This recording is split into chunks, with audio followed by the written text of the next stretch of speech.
In the snowy dream landscape of the Jones estate, Lulu's breath caught in her throat, the sound a faint hitch against the winter air. She stood hidden just beyond the wall, her gaze fixed on the tender scene unfolding before her.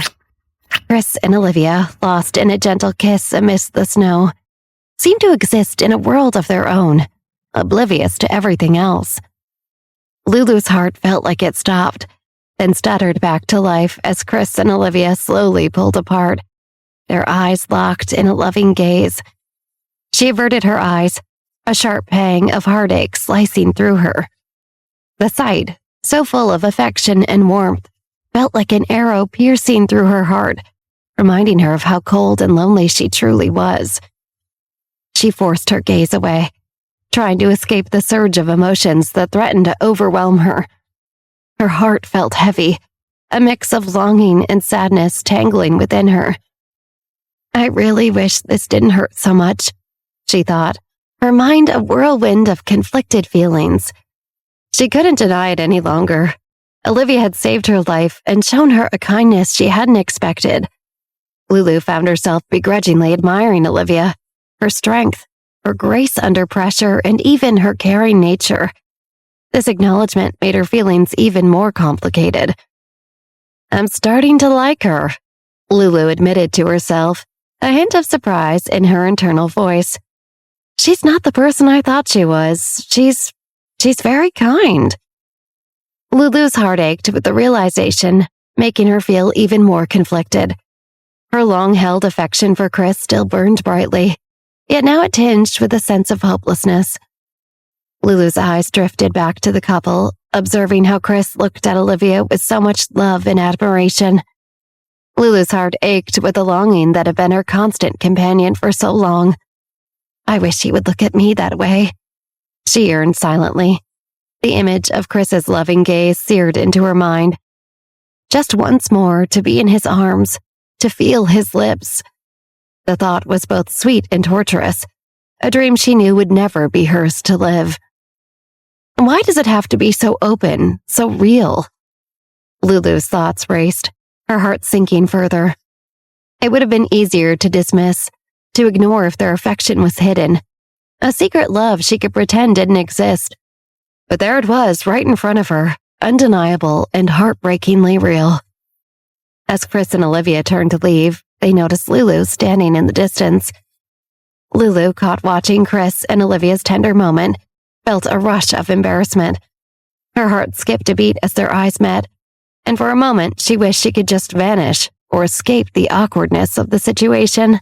Olivia, ever observant, noticed Lulu's discomfort. With a warm and inviting smile, she called out, "Lulu, why don't you join us today?" Chris, slightly taken aback by Olivia's invitation, glanced between Lulu and Olivia, unsure of what to expect. Lulu, also caught off guard, struggled to speak. Why did I have to be here at this moment? She thought. We're going shopping for the late New Year's party, Olivia explained enthusiastically. It would be really fun if you joined us. Lulu's mind raced with conflicting thoughts. On one hand, she was touched by Olivia's kindness, and on the other, she was tormented by her feelings for Chris. Why does she have to be so inviting? Lulu thought to herself, feeling a tug of war between her emotions and the offer. I'm not sure I should, Lulu stammered, her words tumbling out in a nervous jumble as she struggled to find a good excuse. Olivia, undeterred by Lulu's hesitance, gently insisted. Come on, Lulu, it'll be great to have you. It's just shopping and it's always more fun with friends. Lulu, unable to resist Olivia's genuine warmth and charm, found herself agreeing despite her reservations. Okay, I'll join, she said, a faint smile tugging at her lips, even as her heart fluttered with a mix of excitement and apprehension. As they began to leave, they bumped into Morgana. Seizing the opportunity, Olivia extended the invitation to her as well. Morgana, would you like to come shopping with us? It would be a nice break from everything. Morgana, after a moment's consideration, replied with a hint of curiosity. Why not? Sounds interesting. And so the group set off.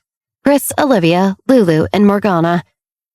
As they made their way to the car, Chris gently grabbed Olivia's hand, intertwining their fingers, and giving Olivia a soft smile that she reciprocated. Lulu caught sight of the act. The sight sent a pang through her heart. She watched their hands intertwined, a silent testament to their closeness. There they go, so perfect together, she mused internally. I need to prepare myself, Lulu thought, trying to steel her heart for what she knew could be a day filled with bittersweet moments. Just focus on the day ahead, not on them, she silently coached herself, determined to get through the day. The snow town just outside of London buzzed with energy as Chris, Olivia, Lulu, and Morgana strolled into a quaint shop filled with decorations. Olivia's enthusiasm was contagious as she led the pack, her eyes darting excitedly between the rows of colorful items. Check out these yellow balloons, Olivia exclaimed, her voice bubbling with joy. I just adore yellow. Lulu, what's your favorite color? Lulu, trailing slightly behind, looked up, startled by the question. Oh, gold, I guess? She replied, a hint of surprise in her voice. Lulu wouldn't say that she was sulking behind the pack, but she was sulking behind the pack.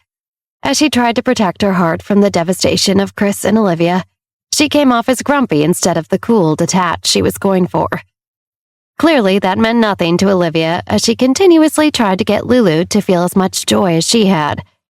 Olivia's eyes lit up. Gold? Perfect choice. We'll have a golden belated New Year's then, she declared, adding gold balloons to their basket.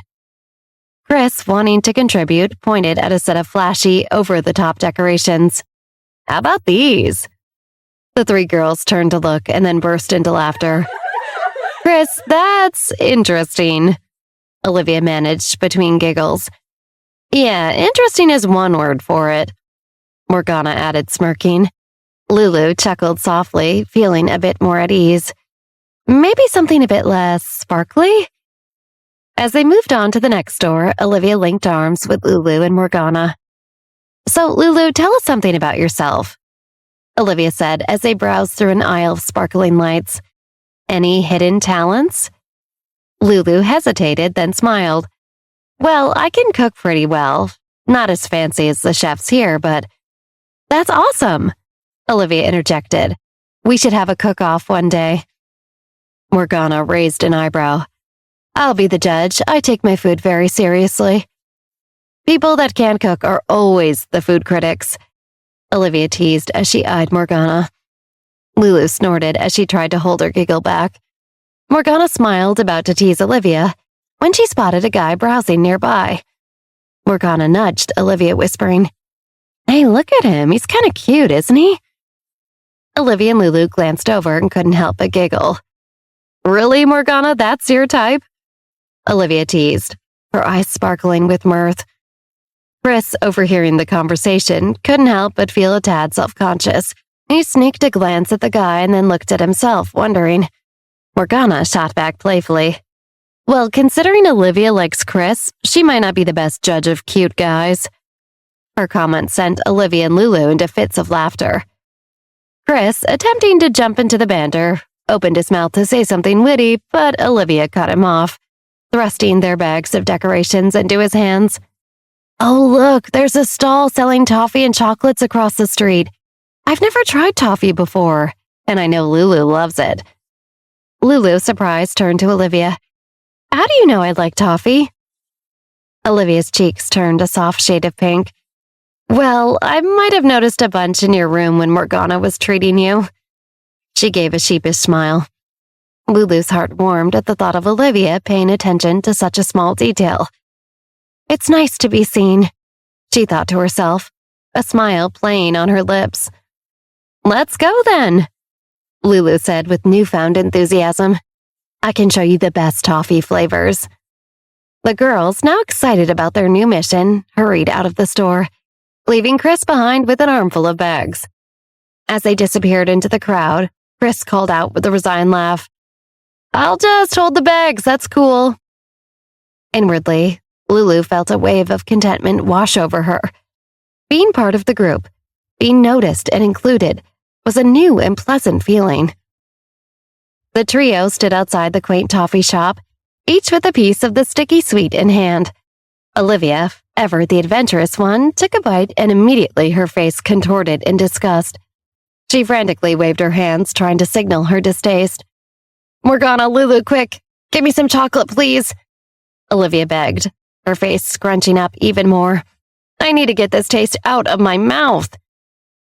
Lulu and Morgana couldn't contain their laughter, watching Olivia's dramatic reaction. "It's just toffee, Olivia." Lulu chuckled between laughs. "I guess it's an acquired British taste," Morgana managed to say through laughter. "Yeah, absolutely acquired and absolutely disgusting," Olivia declared, finally getting some chocolate from Morgana.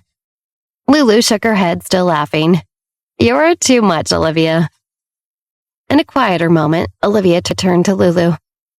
"If you could go anywhere in the world, where would it be?" she asked, curious. Lulu paused, deep in thought. I've never really thought about it. I spent my whole life in the UK, mostly on the Jones estate. I haven't had much time to think about the rest of the world." As she spoke, a shadow of sadness crossed her face. Olivia noticed the shift in her mood and quickly comforted her. "Anywhere in the world would be lucky to have you, Lulu. You'd light up any place." Just then, Olivia choked a little, her face twisting. "Oh, the toffee taste is back!" she exclaimed, causing Lulu and Morgana to burst into laughter again. "Let's get you some water, Olivia," Morgana suggested, leading her away. At that moment, Chris walked up, looking a bit puzzled. "Where are Morgana and Olivia off to?" he asked. "They're going to wash the taste of toffee out of Olivia's mouth," Lulu explained, smiling.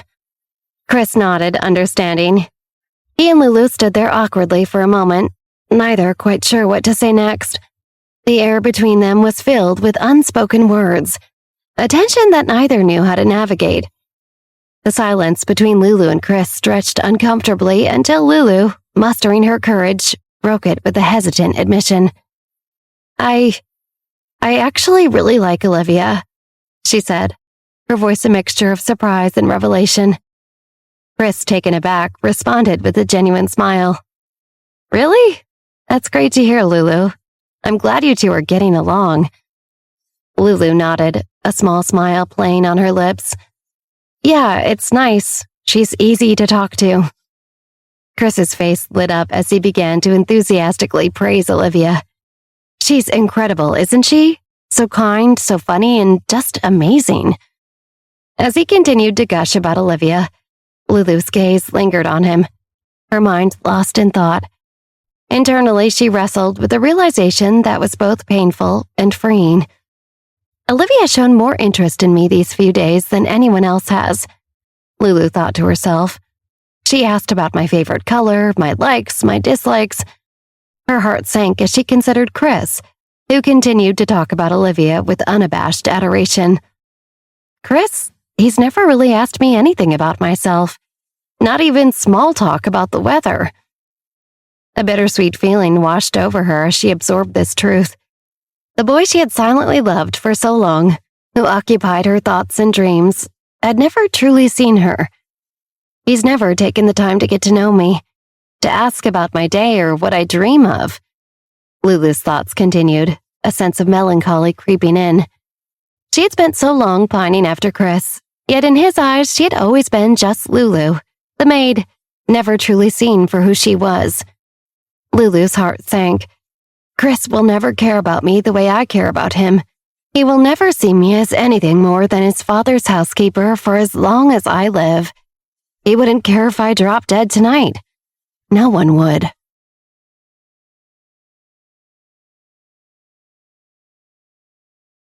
As Lulu stood lost in her thoughts, the sudden burst of laughter from Olivia and Morgana jolted her back to reality. She watched as they approached, their faces filled with joy and a lightness that can only come from the comfort of a friend. Chris's face instantly brightened upon seeing Olivia, his smile reaching his eyes. Lulu caught herself staring, a pain of longing striking her heart. I'll never be the one to bring that smile to his face, she thought wistfully. her internal voice tinged with a resigned sadness. "So, I heard the toffee wasn't a hit?" Chris teased Olivia, his eyes sparkling with amusement. Morgana chimed in, unable to resist the opportunity to tease Olivia further. "You should have seen her. It was like watching a Shakespearean tragedy unfold over a piece of candy." She exaggerated Olivia's reaction, flailing her arms dramatically and making a face, perfectly imitating Olivia's disgusted expression. Lulu found herself laughing along, the tension in her heart momentarily eased by the infectious humor. The sight of Olivia, not taking herself too seriously and enjoying the jest, made Lulu appreciate her even more. "You're quite the drama queen, Olivia," Morgana joked, winking at her. Olivia, joining in the fun, grinned at Morgana's antics. "Well, if I'm such a drama queen, you're going to have a lot of entertainment for the next 3 years," she retorted playfully, her eyes twinkling with humor. Morgana rolled her eyes playfully. 3 years with Olivia the drama queen. How will I ever survive? With a playful wink, Olivia replied, "Well, you've got 3 more years to figure it out, Morgana. Get used to it." After a moment, Olivia clapped her hands together, her expression turning to one of mock seriousness. "All right, enough about my dramatic toffee escapades. I'm absolutely starving. How about we grab some lunch?" The suggestion was met with nods of agreement, the atmosphere light and jovial. As they walked towards the lunch spot, the cold winter air around them seemingly unable to touch the warmth they shared. During the brisk walk, Olivia, ever the storyteller, began sharing tales of her friends back in New York with Morgana. "So, since you'll be coming back with me," Olivia started, her eyes twinkling with excitement, "you should know about the amazing people you'll meet." Olivia continued, her voice full of fondness. "Millie, for instance, is just the best. She's hilarious, incredibly sweet, and the most loyal friend you could ask for. And you know what? She's also a fantastic actress, though you might not believe it at first glance, since she can be shy." Olivia's stories painted vivid pictures of her friends, their quirks and qualities coming to life in her words. "And then there's Lena," she said with a smile. "She's super talented at video games. Seriously, she's like a pro. But that's not all. She's so creative and just a bundle of fun." Olivia chuckled as she recounted some of their shared adventures, her enthusiasm infectious. "You should see Millie and Lena's bunnies. They're absolutely adorable. Trust me, those two and their pets are a sight to behold. And then there's Francis," Olivia added with a warm smile. "He's one of the guys, really good at video games too, just like Lena. He's got this quiet, thoughtful vibe, but is also super fun once you get to know him. He brings a different kind of energy to our group." Morgana raised an eyebrow, amused. "A diverse bunch, I see." Olivia locked her arms with Morgana, clearly excited about getting back to her life in New York.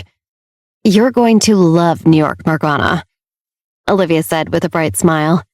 "It's a world entirely different from here. The energy, the pace of life, it's just exhilarating." Morgana listened with a mix of curiosity and skepticism. "Sounds chaotic," she remarked, a slight frown creasing her forehead. As they continued to walk, Morgana wondered if she was ready for the Big Apple.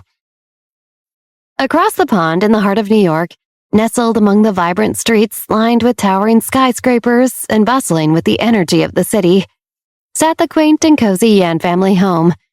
It was a stark contrast to the urban jungle outside, a small oasis of calm amid the city's relentless pace.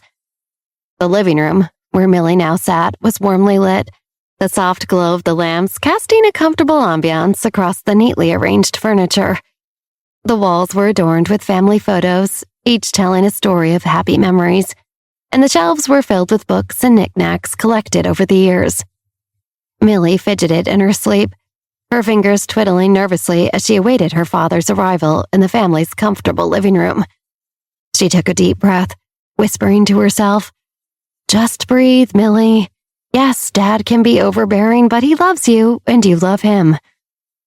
Principal Yan, Millie's father, entered the room with his usual air of dignity and warmth. He placed a glass of water in front of Millie, his eyes reflecting genuine happiness.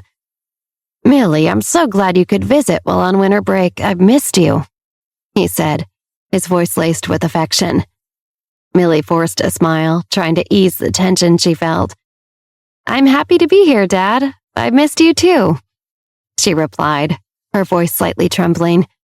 Principal Yen took a seat opposite her, his gaze thoughtful. "If you miss me so much, why don't you come home?" he asked, his tone hopeful yet probing. Millie shifted uncomfortably in her seat. She had anticipated this conversation, but wasn't any more prepared for it. Principal Yen continued, "A child should live with their parents, not just with friends. It's how families are meant to be." Millie opened her mouth to interject, but her father continued, cutting her off. "I understand you want your freedom, but this house, it's so lonely without you." Again, Millie tried to speak, but Principal Yen was already deep into his thoughts. "You know how empty it gets here, Millie. I miss having you around." Millie's discomfort grew as her father tried to guilt trip her into moving back home. She looked away, feeling the weight of his words. Principal Yan, noticing her discomfort, softened his approach. "Millie, I just want what's best for you. This house isn't a home without you." Millie gathered her courage, interrupting him gently. "Dad, I love living with Lena. It's given me a sense of independence, a chance to learn about myself." Principal Yan's expression shifted as he listened, seeing the seriousness in Millie's eyes. "It's about freedom, Dad. Living with Lena, I've learned so much. I've grown." He sighed, a mix of resignation and understanding dawning on him. "I see that you're very serious about this," he said, his voice tinged with sadness but also pride. Millie nodded, her heart heavy yet resolute. "I am, Dad. I love our home, but I need this space to grow." Principal Yan leaned back, his eyes reflecting a deep contemplation. After a moment, he spoke. "If you're happy, Millie, then I'm happy. I miss you, but I respect your decision." Millie's eyes glistened with unshed tears. "Thank you, Dad. I'll visit often, I promise." Principal Yan smiled a genuine warm smile. "I know you will, and when you do, I'll cherish every moment." He hesitated before asking, "So, how long are you staying? A few days? Maybe a week?" Millie sighed gently. "I'm leaving tomorrow, Dad." Principal Yan's face registered shock. "Tomorrow?" he echoed, the surprise evident in his voice. Millie nodded, a mix of sadness and resolve in her eyes. "Yes, tomorrow. School's starting again soon, and I have things to take care of." Principal Yan took a moment to process her words. Principal Yan's expression shifted to one of mild surprise, tinged with a hint of disappointment. "Leaving so soon?" he asked, trying to mask his feelings with a lighthearted tone.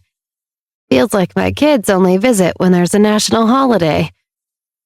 Millie offered a sympathetic smile. "It's just a busy time, Dad. We all care about you," she reassured him, though she could sense her father's underlying sadness. Principal Yan sighed heavily, a weight of unspoken emotions bearing down on him. "Feels like my kids don't love me," he confessed, his voice low and tinged with sadness. Millie's heart sank at his words. She could see the pain in her father's eyes, a pain that seemed to have been growing over time, hidden beneath his usual stern exterior. "I don't understand," Principal Yan continued, his gaze distant. "I've always tried to be the best father I could. Why don't they care about me? What did I do wrong?" Millie hesitated, then asked gently, "What about Derek and Vanessa, your other children?" Principal Yan shook his head slowly. "They're no different. Barely visit, barely call. Vanessa moved to Paris to become an artist and now calls herself Butterfly, and Derek, always busy with his career, calls maybe once a month." He looked down, his voice barely above a whisper. "I don't feel like I know my own children anymore." Just then, Uncle Eric, Principal Yan's brother, walked in, bringing a fresh burst of energy to the room. "Millie, I didn't know you'd be here," he said, a warm smile on his face, although something uncertain and worried danced in his eyes. Millie returned the smile, though it didn't quite reach her eyes. "Dad gave me an open invitation to visit over winter break, and I wanted to surprise him today," she explained, trying to lighten the mood. Principal Yan's expression softened slightly at her words. "At least one of my kids thought to visit," he remarked, a bittersweet tone in his voice. Uncle Eric's smile faltered, replaced by a look of slight discomfort. He glanced between Millie and Principal Yan, sensing the underlying tension. Principal Yan, noticing his brother's unease, asked, "Why do you look so uncomfortable, Eric?" Before Uncle Eric could respond, the doorbell rang, redirecting everyone's attention. The sound seemed to break the moment, allowing a brief escape from the heavy conversation. Millie watched as her father's expression shifted, a mix of hope and curiosity crossing his features. Who could that be? She wondered, her own curiosity piqued. When Principal Yan opened the door, his surprise was unmistakable as he found himself face to face with his daughter, Butterfly. She stood there, an embodiment of artistic rebellion, her colorful mohawk adorned with a rose and cloud design shaved into the sides, her attire all leather, exuding a vibe that screamed, "Too cool for school." "Vanessa!" Principal Yan exclaimed, the name slipping out in his excitement. Butterfly looked utterly offended. "It's Butterfly, Dad. I'm an artist, remember?" she said with a dramatic flair, emphasizing her chosen name. Principal Yan, quickly catching himself, apologized with a wide grin. "Of course, Butterfly, of course. I'm just so happy to see you." Butterfly sauntered past her father into the house, her every move radiating a disdain for the mundane. Principal Yan followed her, remarked, "I wasn't expecting you." "I wasn't going to come," Butterfly replied nonchalantly. "But Uncle Eric said you were dying of loneliness. Thought I could use that for my art, capture the essence of despair." Principal Yan paused, a bittersweet smile on his face. "I'm just happy you're here," he managed to say, choosing to focus on the joy of her presence rather than her reasons. As Butterfly entered the living room, she spotted Millie and Uncle Eric. Millie, cautiously excited to see her sister for the first time in years, greeted her enthusiastically. Butterfly, however, looked at Millie with a mixture of disgust and indifference. "Yuck, I didn't know the orphan would be here," Butterfly said dismissively, turning to leave. Principal Yan, his face a mixture of happiness and apology, stopped Butterfly. "Why are you leaving? Please stay," he pleaded. Butterfly turned her expression one of annoyance. "I'm leaving because I was lied to. I was told Millie wouldn't be here," she stated flatly. Uncle Eric interjected. "I didn't know Millie would be here, Butterfly." Millie, taken aback by the exchange, looked around in confusion. Principal Yan, caught between his two daughters, looked helplessly from Butterfly to Millie. "Stay, Butterfly, please," Principal Yan begged, his voice filled with desperation. Butterfly rolled her eyes dramatically. "Fine, I'll stay, but only if she leaves," she said, pointing at Millie. "Looking at her makes me sick." Principal Yan, torn and unsure, glanced between his daughters, his face a mask of uncertainty and distress. Any choice he made was sure to upset one or both of them. How could he possibly handle this situation? "Vanessa, how dare you?" Principal Yan yelled at his daughter, so angry that his body was visibly trembling. As much as he didn't want to upset his daughter, he knew he couldn't let her awful comments about Millie slide. Derek walked out of his room, his eyes half closed, with a very messy bedhead. "What are you yelling about, Dad? You're so loud." But Derek was so startled and confused to see Millie that the sleepiness immediately fell off of him and his eyes opened fully alert. He subconsciously smoothed his hair like she was a stranger more than his sister. "Derek!" Butterfly cried, moving to stand alongside him as she looked for an ally. "Look at her!" She gestured to Millie. How could she have the nerve to shamelessly just butt in here to stay for winter break? Principal Yan was horrified to hear his kids talk this way, but helplessly ineffective at preventing it. Hey, Vanessa, Butterfly, come on, she is our family. But Butterfly knew he'd never stop her, and she took full advantage of the privilege to just ignore him.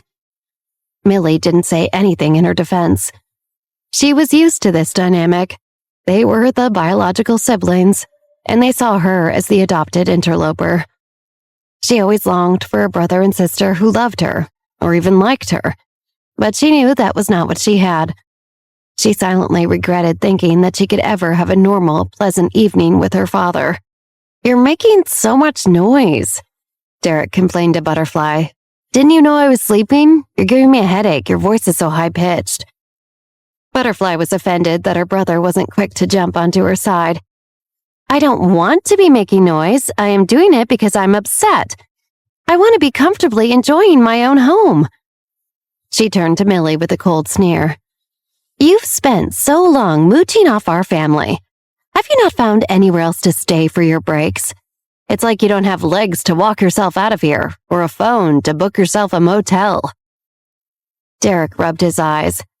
Butterfly, God, it's so early for you to be ranting like this, he said, then rolled his eyes at Millie. Didn't you already move out? Why did you come back? Principal Yan weakly tried to protest again. I asked her to come back. I invited her here. She is your sister, even though I know it's different. Millie flinched hearing him say this. So come on, you guys, be nice. Derek rolled his eyes again in disgust. She really is spoiled by you, Dad. Butterfly turned her anger to her father. She doesn't deserve to stay at my house, Dad.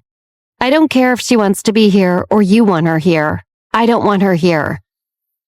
Principal Yan feebly sputtered at his children. You guys, where did you learn to act like this, both of you? Go to your rooms until you are ready to be nice to your sister. But Derek and Butterfly stood right where they were, planting their feet and crossing their arms. Butterfly stared Millie down, seething. If Principal Yan hadn't been there, she would have attacked Millie and torn her apart right then. Millie finally began to hesitantly speak. Her voice caught. She cleared her throat as Butterfly heaved a sigh, rolling her eyes. I just came back to get the rest of my things. I'll leave now. Millie? Principal Yan was surprised. I spoke to them. They know they need to knock it off. You are right. You are part of this family and you do not need to leave. It's fine, Millie said, smoothing her clothes. My friend's rabbits need taking care of at home anyway. I have to go check on them. Butterfly laughed. A rabbit? What kind of person would choose a pet like that? It's a rodent that's famous for doing it more than anything. Butterfly narrowed her eyes at Millie. Is that why you like it? Do you have that in common? Vanessa! Principal Yan shouted, completely losing his head. How dare you speak to her like that? How dare you keep calling me that name, Dad? Butterfly yelled back at her father without restraint. What do you even want? Do you want me to run away? I'll leave here, then get murdered out on the road somewhere. Then when I die, I can go find my mother and be with her. While you're here, powerless to this manipulating tramp. Butterfly finished with an absurd wave at the silent Millie. Quiet! Principal Yan shouted, his face turning red with veins and his temples visibly pumping blood to his angry brain. Derek shook his head, completely unmoved by his father's anger. Dad, you're embarrassing yourself. You're just a lonely old man who ditched your actual family to adopt some sad orphan girl so you could finally get someone to like you psycho. Derek was completely surprised that the next thing he felt was Principal Yan grabbing his t-shirt by its shoulders and nearly lifting him off the floor. I am warning you, Yan said, roughly shaking Derek. Say that again. I will do so much more worse than this. Principal Yan's previously impotent anger had turned his eyes bloodshot, and he was breathing so heavily into Derek's face that Derek was flecked with spittle as he talked. He seemed about a foot taller to Millie than she had ever noticed him seeming before. Yan continued, Millie is your sister. You need to treat her with respect. Despite his father getting so terrifyingly physical, Derek couldn't help but make a face at the word sister. He certainly didn't feel that that's what Millie was in his heart, even though they had grown up together for many years. But he didn't say anything. Principal Yan threw him back, releasing his shirt with a violent shove. Derek rubbed his shoulders and neck, sizing up his father like an opponent in a ring. She is not his sister, Butterfly said defiantly. My brother only has one sister. She turned to glare fiercely at Millie. Are you happy now that he's beating us for you, you tramp? You're ruining our family. Millie looked to her father, but Principal Yan's outburst had been all of the energy he had to give. He clutched at his heart as he breathed, trying to calm down. Millie lowered her eyes. I'm leaving now. She turned and walked out of the house. She walked out the front door and down the steps outside, feeling like a huge weight was lifted off her chest from just crossing the threshold. Then she heard footsteps behind her. She was filled with dread as she turned, then was surprised to see that the one who was following her was her Uncle Eric. Millie, he said, coming to a stop. She stopped as well, waiting to hear what he had to say after such an explosive fight between herself, her dad, and her nightmarish siblings. She was also sick of stuffing down her feelings and enduring abuse without being able to defend herself, though she was employing mental survival mechanisms that she had developed long ago. Uncle Eric, she said finally, annoyed that he was waiting for her to speak. Do you have something else you need to say to me? I'm trying to get going. Eric seemed nervous but gritted his teeth. Millie, I know you have no ill intentions, but it wasn't easy for me to convince Butterfly to come back. Last year, your dad hated that she didn't want to come home from France for winter break. It hurt him not to have her around. So now that she's home, the relationship between the three of them needs to have this time together. So it would mean a lot if you know. Millie's stomach dropped. She was used to being an afterthought, if not treated like an outright pest that needed to be exterminated from their home. But after that fight, with everything her siblings said, hearing Uncle Eric chase after her to make sure she was giving enough space and respect to her father's relationship with her siblings was, well, it was a lot. I know this is unfair to you, Uncle Eric continued, his gaze shifting uncomfortably. But you get it, right? He knew that Derek and Vanessa unfairly thought of Millie as responsible for their mother's death, and that their behavior could be, at times, outrageous. Of course, Millie was innocent. However, in his mind, he was doing the right thing to help keep the peace.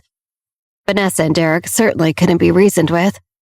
He knew that Millie was the one he could ask to accommodate them. Millie, like she was so practiced in doing, simply swallowed this injustice, this impossibly callous disregard. She nodded once. If that's it, I'm leaving, Uncle Eric. Wait, Eric said, seemingly having thought of something in that moment. He took out his wallet. Here, how about you take some money to buy yourself something nice for the new year? Happy New Year, by the way. I know it's a bit late to say. I can give you a few hundred. No. Millie held up her hand, shaking her head. I have enough money. She brightened in a big fake smile. Happy New Year, Uncle Eric. She turned and left him, walking quickly. Eric silently watched Millie's back grow smaller and smaller. She finally disappeared around the corner of a building, and he shook his head, sighing. The grudges between families all over this world are too much, Eric thought, thinking of himself as a very wise, considerate man. I just hope my brother can reconcile with Derek and Vanessa as soon as possible. Then at least our blood family will be truly back together.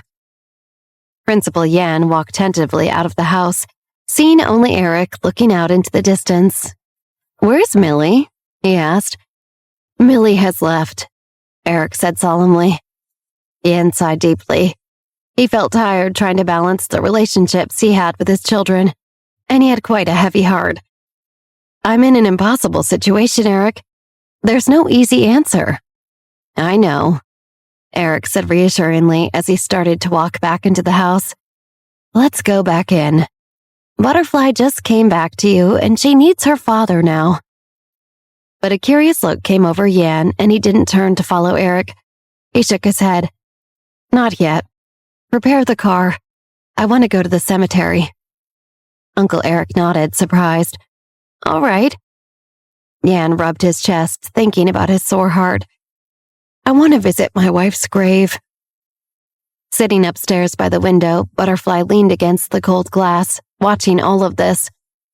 "Derek, we can't let that tramp get away with it." "Yeah," Derek replied, lying on his back on her bed, resting his hands behind his head. "Duh. She just wants to get her money and her stuff when Dad dies." Butterfly intoned bitterly, nose wrinkled in disgust as she looked where she saw Millie disappear. "I've seen this kind of person so many times." "When have you seen this so many times?" Derek asked, never shy about bursting her bubble. "It's a type of person, okay?" She was never shy about firing back at him when he did. "And from when we were kids, I could tell she was a horrible person. I'm a really good judge of character. I just knew, don't you remember?" "I think I remember," Derek thought. "Why do I only remember that when we were little you were excited to get a sister when you first saw her? You even gave her your favorite doll. You kept saying that it was for her to keep, but you always complained whenever I touched the doll and told on me to Dad." "Shut up," Butterfly snapped. "I still knew. She's been evil from the start." She turned her eyes back to the road where Millie walked away. "And now, it's finally time for that tramp to die."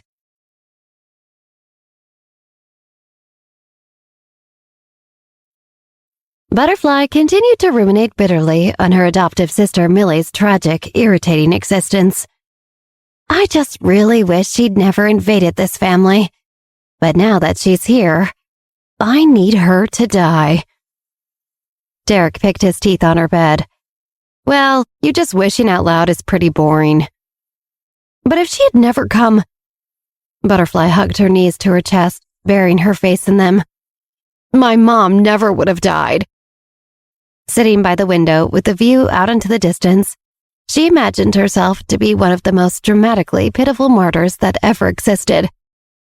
"Yeah," Derek agreed, somber. The air was still and filled with both of their misdirected anger at losing their mother. They agreed that it was their sister Millie's fault, and she was a sinister liar with an evil agenda. Each of them stewed in terrifying silence. Elsewhere, another brother and sister were having a much more lighthearted afternoon. Camilla and Cameron Pell breezed through a flea market. "Excuse me, sir." Camilla held up her full arms of merchandise to the man running the booth, who hurried over, always excited to see a customer with more money than self-control. "We'll take these." "Do you need anything else?" The artist smiled warmly, pleased that Camilla was buying so many things. Cameron glared at his sister, making his opinion more than clear. "No, this is it," Camilla answered the man. The twins walked off with Camilla grinning widely, her new purchases safely tucked under her arm. Suddenly, Camilla noticed something that made her do a double take. She quickly tried to get Cameron's attention. "Wait, isn't that Millie?" Cameron followed her gaze and saw her. He thought it looked like Millie. But trailing behind Millie, there seemed to be a middle-aged man following her. "Oh no," Camilla said to Cameron. "Do you see—" But Cameron just nodded, keeping his eyes trained on the man. No, men. There were a few, all trying to act like they were walking separately, but clearly all moving as a unit, spread a bit apart from each other. Camilla gasped. "A group of them! Cameron, do you think they're going to try to rob her in broad daylight? That's so crazy, Cameron!" But her brother had already hurried off toward Millie, on a mission, his bags dropped next to Camilla. "Oof, I guess we're doing that," Camilla said to herself, picking up her bags and taking off after Cameron. Millie lowered her head as she walked forward past the flea market. The shoppers milling about around her, still high off the recent holidays, were a lot to take after what just happened to her at her dad's house. Joyful people and their happy companions, especially when they looked like family, seemed to hurt her eyes and ears. Millie kicked a stone on the side of the road and murmured to herself, "If I had known, I wouldn't even gone over." Walking through the street, she also sighed with emotion. She passed through the main part of the crowd and turned onto a more desolate street. She gulped as she was momentarily overcome with sadness. She didn't think that feeling alone would be even worse. She kept walking, then caught the reflection in a store window of someone else a few paces behind her. She slowed her steps and took a more deliberate look at the passing reflections out of the corner of her eye. A few men were trailing behind her. She frowned and quickened her pace. Who were these men? How long had they been there? She wondered if they were maybe just coincidentally walking behind her. But taking a deep breath to steady her nerves, she had the feeling in the pit of her stomach that something was wrong. As they kept walking, these men weren't going into any shops and held the same distance away from Millie. They were following her in the middle of the day. What is going on? Millie thought, fighting the panic rising in her chest. She remembered that the flea market had been annoyingly crowded, so maybe it was safer for her to head back that way. She just had to make it to the next intersection and she could turn back, hopefully without alarming the group of men. As she tried to turn up at the intersection, the middle-aged men suddenly caught up to Millie, surrounding her in a tight circle. One man grabbed her arm. "Back off!" Millie shouted, kicking at the shin of the man who grabbed her. "Back!" Immediately, a cloth with a strong chemical smell was held over her nose and mouth. Oh no. Millie thought quickly that she should hold her breath, but still inhaled enough of the sedative for it to have an immediate effect. Her vision blurred and became more distorted as the images before her doubled and tripled. She vaguely saw a figure rushing in from out of nowhere, easily dispatching the men who had attacked her as they fell to the ground around her. She felt like she was falling. Falling must have been hundreds of feet. Just as the back of her head was about to hit the oily asphalt of the road, she felt someone carrying her, cradling her like a small child. She leaned against the person's chest. She felt vaguely like the side of the face she could see above her was familiar, but she couldn't place them. "You," Millie muttered, and then she fell unconscious. "Whoa," Camilla said, running toward Cameron with her arms full of bags. "You did that so fast." Her eyes widened at the men scattered over the street who were now passed out. "Did you do that to all those guys already?" "Cameron, amazing job. They are still out cold." Camilla saw the handkerchief hanging out of Cameron's jacket pocket. She grabbed it and, holding it a ways away from her face, gave a tiny sniff. She immediately recoiled. They brought that to knock her out all right. But it's the cheap stuff, so she should be up in about a half hour. Camilla gingerly tucked the handkerchief back into Cameron's jacket. Cameron nodded in response and kept walking, carrying Millie. Despite Cameron stoically carrying a whole person, Camilla felt overburdened by her shopping bags and set them down on the ground for a moment of relief, shaking out her hands. "Oh, why did I do this?" she said to herself. She picked up her bags and hurried after Cameron, who hadn't slowed down. "Cameron, wait up!" Later, Millie stirred, smelling something pleasant. She felt like she was lying on a downy surface that was impossibly soft. Millie opened her eyes and saw a beautiful young woman's eyes staring back at her. She shivered in fear, caught by surprise. "Are you awake?" the girl asked, tilting her head. She stood and shouted behind her, "Cameron, Millie's awake!" Millie sat up and looked around, blinking away her still blurry vision. This was the house that she lived in with Lena, she dimly realized. She was in a familiar place after all, and her bed felt so comfortable. But she also had a faint headache and felt nauseous. She dizzily tried to put together everything that was going on. What on earth happened to her?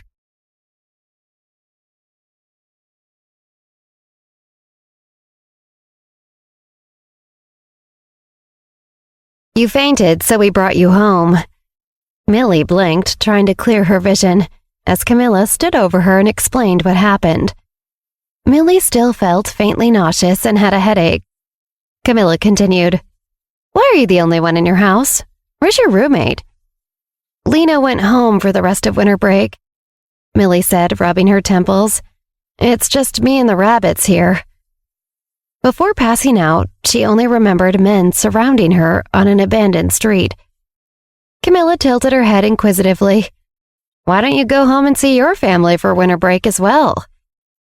Darkness momentarily overcame Millie's face.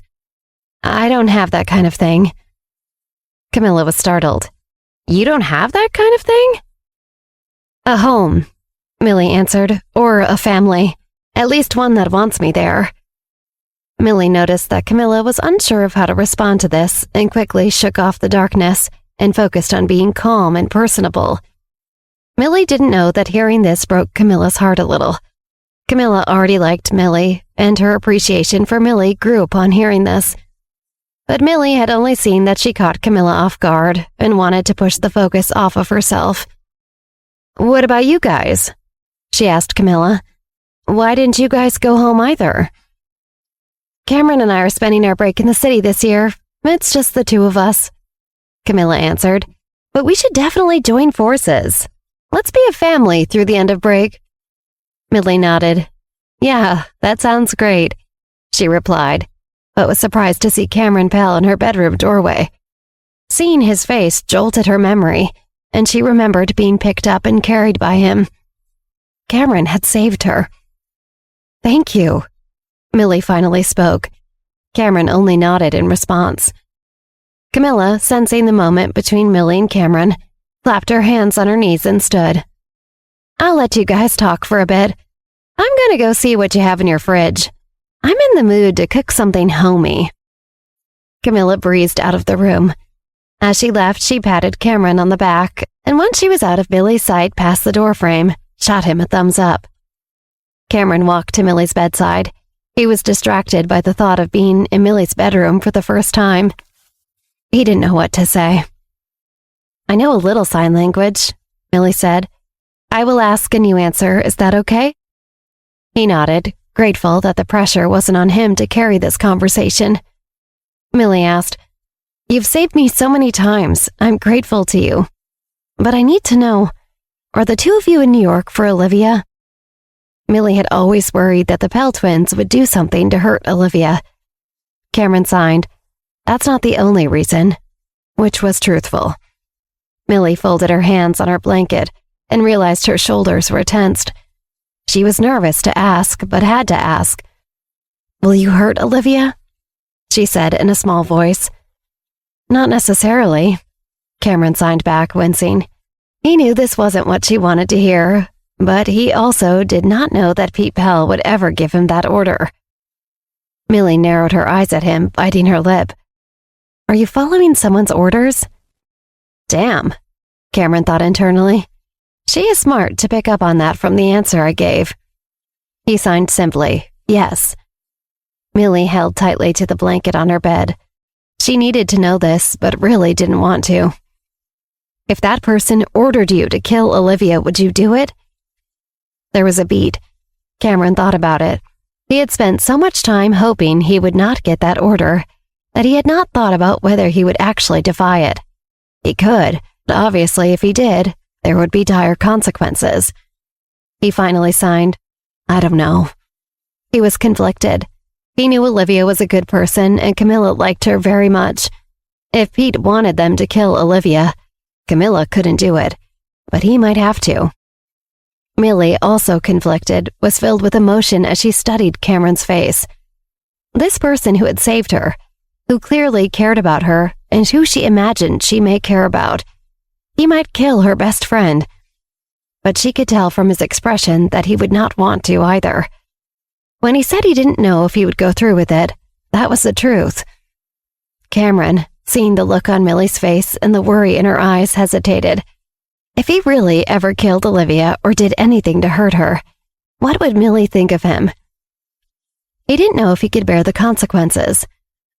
Millie was half happy and half worried when Cameron responded by saying, I don't know. If he wasn't certain, there was still a chance that she could keep on feeling this affection for him and her best friend would be safe. Thank you very much again for saving me today, Millie said, returning to the happier aspect of their conversation. She smiled at him. Cameron thought for a beat and signed, "Give me your phone." "Huh?" Millie paused, but didn't think he was up to anything bad. She looked around her on the bed and on her nightstand, then under her blanket, not finding her phone. "Oh, it must be in the pocket of my phone." Cameron walked over and took her phone from the coat pocket. He handed the phone over to Millie and she unlocked it. He entered his phone number and saved it. He signed, "If you are ever in danger again, call me immediately. I'll be right there as soon as possible." Millie felt a little dizzy as he said that. Cameron made her feel warm and safe when she was with him. She felt like he saw her and that he liked everything he saw. Really, really liked. And she liked him too. "Why are you so good to me?" Millie asked. Getting to say that out loud felt good, like a tension that was always behind their words was finally out in the open. Cameron studied her face. He looked away, then tapped the bedpost lightly and left the room. He gently closed the door behind him. Millie was left alone in the room holding her phone. Is he just using me? Is his affection for me all a lie? Millie wondered to herself. Millie flopped backwards onto the bed. Is he trying to provoke me to do something bad? She wondered. But she easily shook that off. It felt the most far-fetched possibility of them all. Millie rubbed her temples again. That headache throbbed more with the stress and excitement of their conversation than anything else. But she was glad they'd had it. Camilla turned from the fridge and looked at Cameron in disbelief as he came out of Millie's room. What are you doing? Why are you out here already? Get back in there. Cameron rolled his eyes and shook his head. Don't tell me you got scared again, Camilla admonished him, slapping her hand on the refrigerator door. Cameron signed back at her annoyed. I didn't get scared, we were just finished talking. She pursed her lips, skeptical. Cameron noticed the food in the fridge and pointed with a frown, concerned. Yeah, Camilla said, agreeing with his judgment. Soda, chicken wings, and milk. Cow milk. Who does that in New York anymore? She tapped on the door, considering. I can make it work, though. I just have to buy some vegetables. Cameron nodded. Camilla gave him a sly smile. So I'll head out to grab some, leaving you two alone. He raised his wrist, pointing to his watch. It'll be fast. I know dinner is soon, but enjoy. Cameron sighed, embarrassed by his sister's interference. Camilla, however, was having a great time.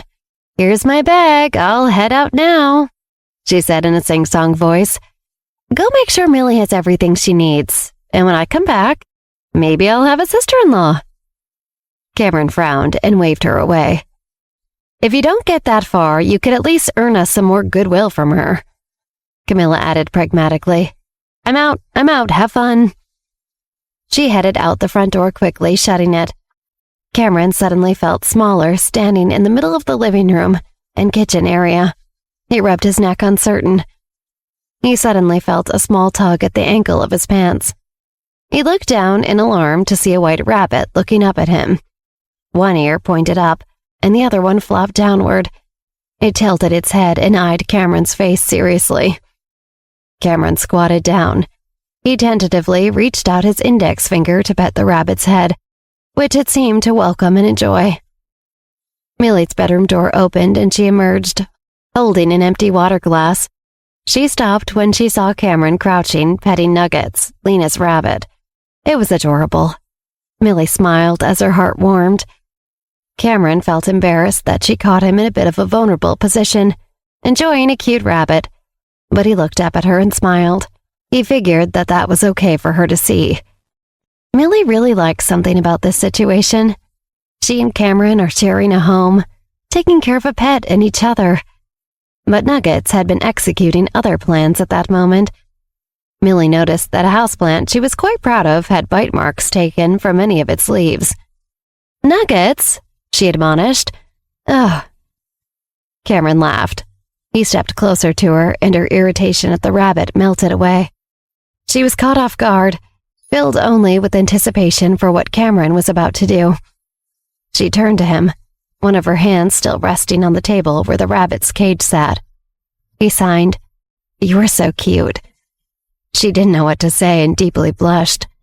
He put his hand on top of hers, his thumb lightly stroking the back of it. Her breath caught in her throat.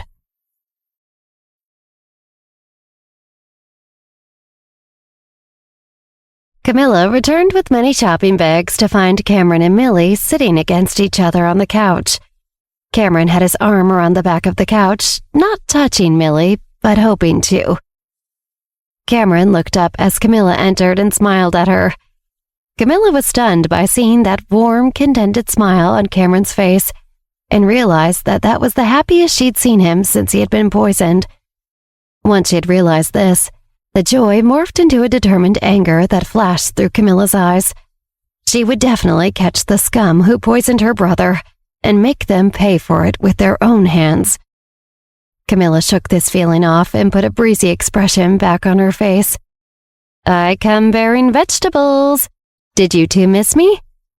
Camilla put her bags down on the kitchen counter. She took the key out of her pocket and headed back to Millie, placing it on an end table next to her. "Here's this back, thank you for the key," she said. "It's definitely me who should thank you for going shopping and getting all the ingredients," Millie replied.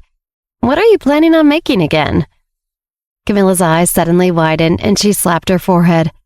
Oh no, I just realized I forgot something really important. Oh, I needed that too." Millie stood, picking the key up off the table. "I can go get what you need. You don't need to go back out. Just tell me what it is." Cameron took Millie's hand and, when she turned to him, shook his head. He signed, "You shouldn't be outside right now, especially alone. I can go get it." Millie opened her mouth to protest, but knew he was right. She nodded. He turned to Camilla and signed, "What was it that you forgot?" "I forgot to go to the bookstore and buy the recipe." Camilla looked distressed. Cameron was at a loss. He pinched the bridge of his nose. Millie laughed. She suggested, "You guys can try my cooking tonight. I'm not as good as Olivia, but I'm way better than Lena and Wendy." Cameron smiled, his face filling with admiration. Camilla lit up. "You can cook? That's so cool, very good to know, but dangerous for you to tell me. I'll be here making you cook for me all the time now." Millie laughed. "Any time. I'm always the one who feeds Lena and me, so I've learned how to cook a bunch of things." Cameron signed. "Wow, that's really nice of you." Cameron liked Millie more and more every time he heard her say anything. He lightly touched her arm and signed, "Thank you so much. Camilla and I will burn basically anything we try to make, so you're really saving us." "Hey!" Camilla cried, offended. "At least I'm trying to get better." "But at what cost?" Cameron signed dramatically. Millie laughed, and Camilla had to laugh too. Millie's phone buzzed. She was getting a phone call. Cameron discreetly tried to peek at the caller ID, but couldn't make out the name. Millie answered, "Hello?" Cameron and Camilla made eye contact, then tried to act like they weren't eavesdropping, but could barely make out the words on the other end of the line. "Millie, how is it being Cinderella at your father's house? Have the mice and birds started singing to you yet?" Millie lowered her head slightly. "I'm not at his house. I came home." "Oh no," the voice responded. "What happened?" "Vanessa, or Butterfly, I guess, is back from France, so..." Millie looked sad. She and Derek made it clear the house wasn't big enough for all of us to be there. "I mean, if they're being a nightmare, you don't have to stay. It's good you got out of there. Millie, did they hurt you?" "No," Millie answered quickly. "Nothing like that. Well, not by the time I left, anyway. I'm fine." "I don't believe you," the voice said indignantly. "You totally try to keep it from me so I wouldn't worry because you think you have to deal with all this stuff by yourself. Let's get on a video chat so I can see your face. And on the computer too, none of this blurry, shaky phone video nonsense." Millie rolled her eyes, acting put upon, but she appreciated this person looking out for her. She made an apologetic gesture to Camille and Cameron, covering the phone. "I'll be just a minute," she told them. She locked eyes with Cameron. "Then I'll be right back." Millie entered her bedroom and turned on her computer. "You need to see video proof, right?" Millie shook her head and pulled up a meeting link. Out in the living room, Camilla tiptoed towards Millie's bedroom. "Cameron, could you hear if the person on the phone was a man or a woman? You might have some competition for Miss Millie's heart." Cameron gave his sister an irritated look, but she smiled back, enjoying teasing him. He shrugged in response to her question, unable to hear anything concrete about the person's identity. He signed, "But I could have competition no matter what the gender of that person is." Camilla replied, "Oh no, you're right. Whoever it was did sound affectionate with her." Camilla leaned toward the door, whispering back to Cameron, "Oh, I think it's starting. She's calling someone on video." Cameron didn't want to admit it, but the idea of Millie having a video or phone call with a potential love interest made him feel inexplicably irritated. He suddenly felt 10 times as irritated with his sister, and wondered if it was a mistake for him to get so cozy with Millie on the couch. "Ooh, I have an idea," Camilla blurted as Cameron shushed her. She hurried to the kitchen, filling a glass with juice she'd just bought. She stuffed it into Cameron's hands, patting his arms excitedly. "Go and bring her this drink to her so you can see who she's talking to." Cameron frowned, hesitating. How would Millie respond to that? At his doubtful face, Camilla doubled down on her urging. "Don't you want to know? You have to be curious." He sighed, nodding, and hated himself for nodding. "Then hurry," Camilla said, waving him toward the bedroom door. Cameron sighed, annoyed. The only one who could say something like that to him and get away with it was his sister. He carried the juice to Millie's room. He opened the door and rapped on it with his knuckles as he opened it, trying to give the false impression that he'd at least attempted to be polite. As soon as he entered, he heard Millie's laughter, and his heart sank. She seemed very happy and relaxed talking to this person, which made Cameron's stomach twist. She liked whoever she was chatting with a great deal. Cameron approached Millie with the glass, trying to get to the right angle to see her screen, and she finally noticed him, confused.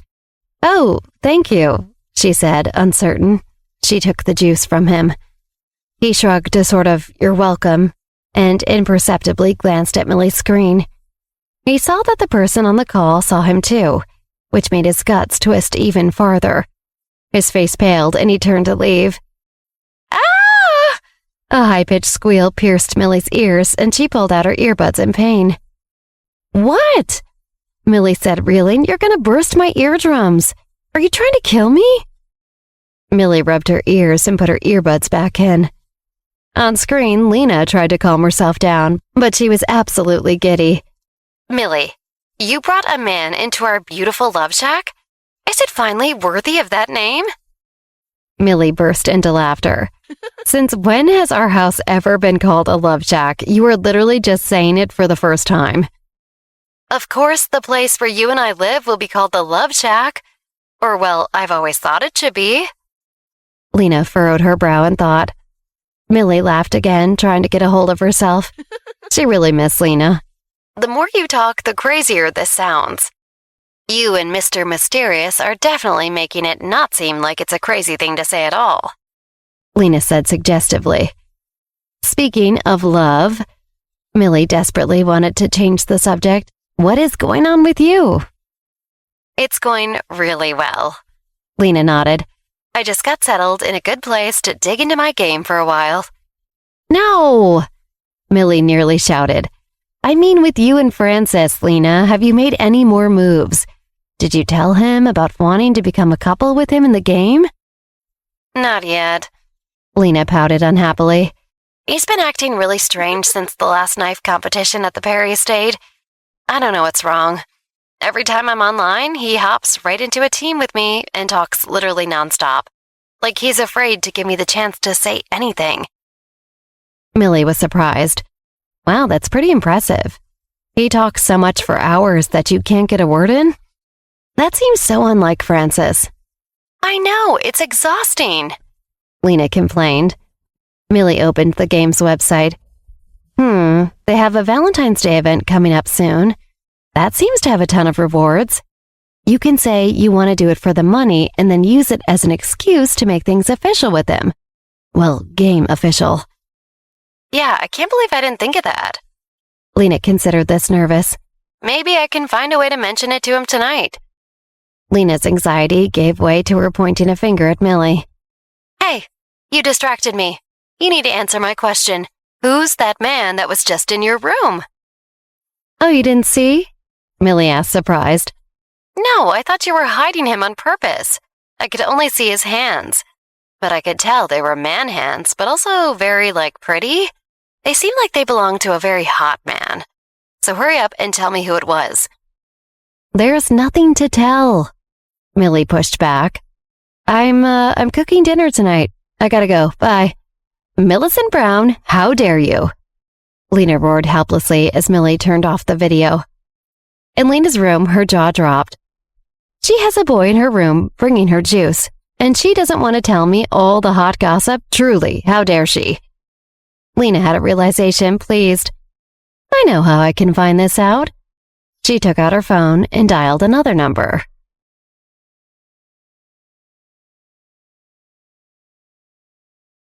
What? Millie, and you're being serious? Wendy blurted as she held her phone to her ear in disbelief. Wait, say it again and slower this time. Lena sighed, exasperated. Millie brought a boy back to our apartment. She reiterated emphatically. They're there right now. She's being so secretive about it. It makes me worry something's up. Millie, with a guy, huh? Wendy was still reeling from the news. Millie's never really talked that much about any particular guy before. And you don't know who it is? She wouldn't tell me. I didn't think to take screenshots of when his hands were on camera. Then I could have done some investigating when we got back to school. I would just need a good reason to look at every guy's hands. Lena sounded wistful about the missed opportunity. She's probably just being shy. Sometimes new stuff like that can be hard to bring up, even with friends. I think maybe Millie liked being the drama-free one who isn't caught up in some romantic saga like the rest of us. It might be hard for her to admit someone caught her eye. Wendy guessed. I'm sure she'll let you know when she's ready. Thanks, Wendy. Well, that's all I've got. I miss you all, and I'll see you after winter break, Lena exclaimed. We miss you too. See you soon. Wendy hung up the phone and continued to mull over what Lena told her about Millie. Wendy knew in her personal experience that the time she didn't want to talk about a guy with her friends was when something was wrong and she was embarrassed. What if Millie needed their support and they didn't even know? She picked up her phone again and dialed. What? Olivia asked in the exact same stunned way that Wendy had when Lena told her the news. She was riding in a car with Lulu and Morgana on their way to the belated New Year's party at the Jones estate. I think Millie will share when she's ready. But do you think we should be worried? Wendy asked. She didn't want to overreact, but she also didn't want to talk herself into ignoring signs of trouble either. I think it's early, but we'll keep an eye on Millie. We can reach out and gently ask general questions. But if we jump all over her now, it might just push her further away. Olivia concluded. You're right.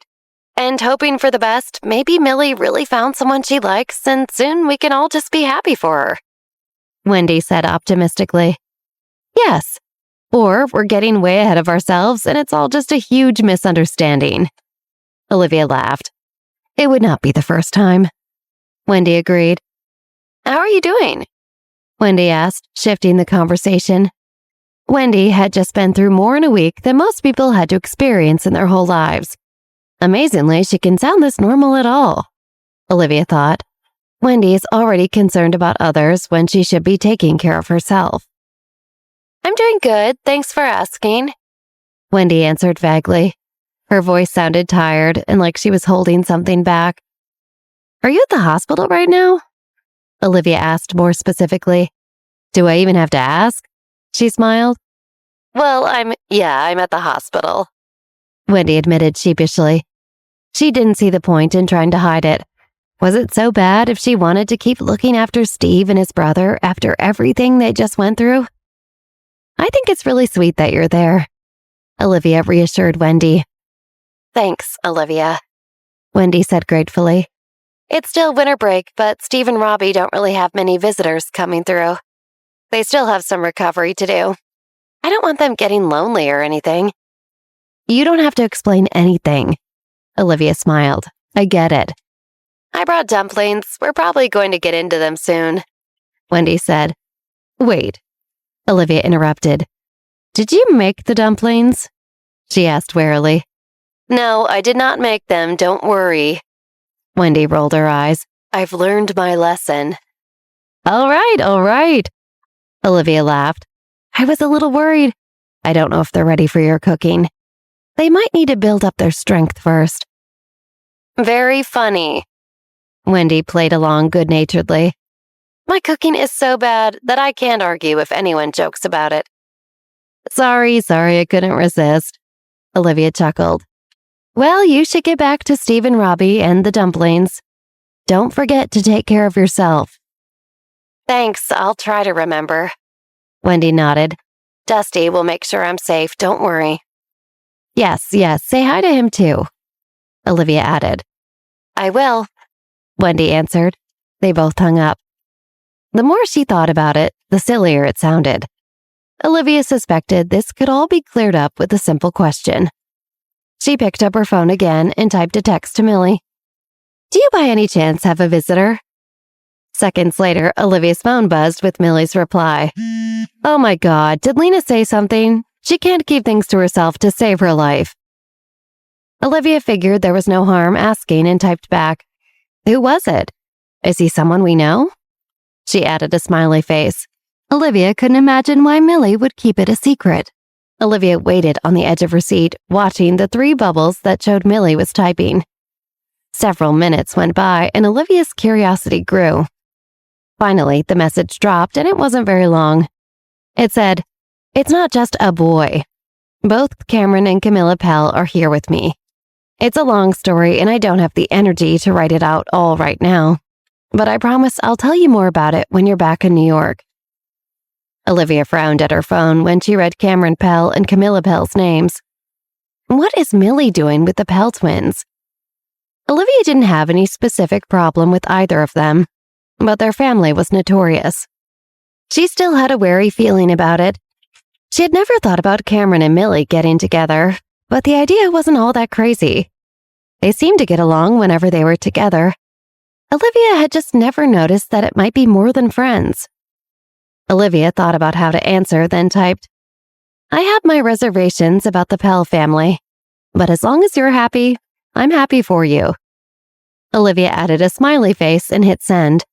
It was true. She did feel happy for Millie.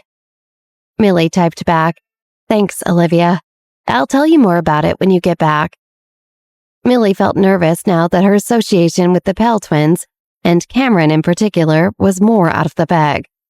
She was happy spending time with him, but she didn't know what it was, what she wanted, or if it was even headed anywhere. Millie rolled her eyes at herself. Oh, I sound just like my boy-crazy friends. Olivia hearted Millie's last message and sighed deeply before she put her phone back in her pocket.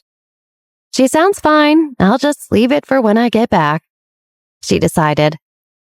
Ooh, who have you been texting that's making you smile so much? Morgana asked Olivia slyly. It's my friend Millie. Olivia smiled. I think I've mentioned her before. Oh, Morgana scowled with disappointment. That's not nearly as fun as I hoped. I'm so bored, I'll take anything, she thought. Even just a tiny little scandal, give me something. Then she added out loud, Let me know when there's something juicy. Lulu rolled her eyes at Morgana. Not everything in people's lives is a game. Maybe not, but that's no reason to not try to find fun whenever you can. Morgana shrugged. Let me live. Speaking of fun, we're almost there. Olivia determined as she recognized the scenery going by outside the car window. She turned back to Morgana and Lulu. You both ready to party all night together? I've already started. I don't know about her. Morgana waved in Lulu's direction. Some of us have things to get done the next day. Lulu fired back. Don't worry, I'm a bottomless pit of energy. Morgana proudly gestured at herself. I'm young now. I can sleep when I'm dead. If you say so, Lulu snorted. That'll be comforting to remember when I'm at your funeral. Olivia laughed out loud. She marveled at the unlikely series of events that led to the three of them heading to this party together. Lulu and Morgana are such polar opposites. One is all about rules, and the other doesn't believe in rules at all. Most people might expect that dynamic to be too chaotic, but I'm not most people. Any successful team needs order and risk-taking. They might be just who I need if I'm going to succeed at what I'm really after. Ultimate revenge.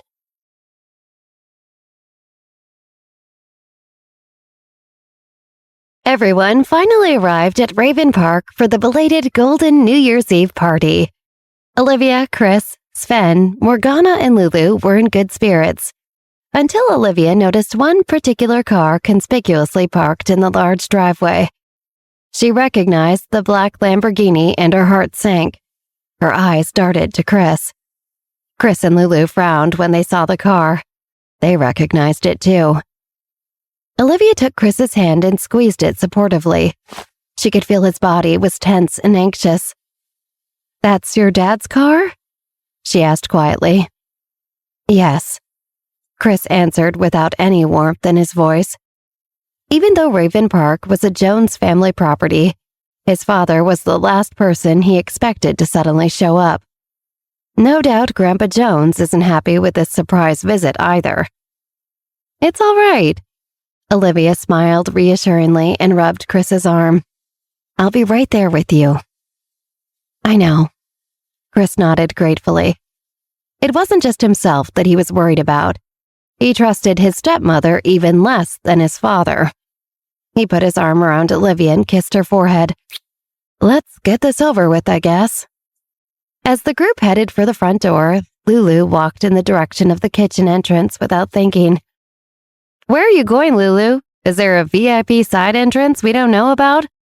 Morgana asked. Oh, I was going to the kitchens.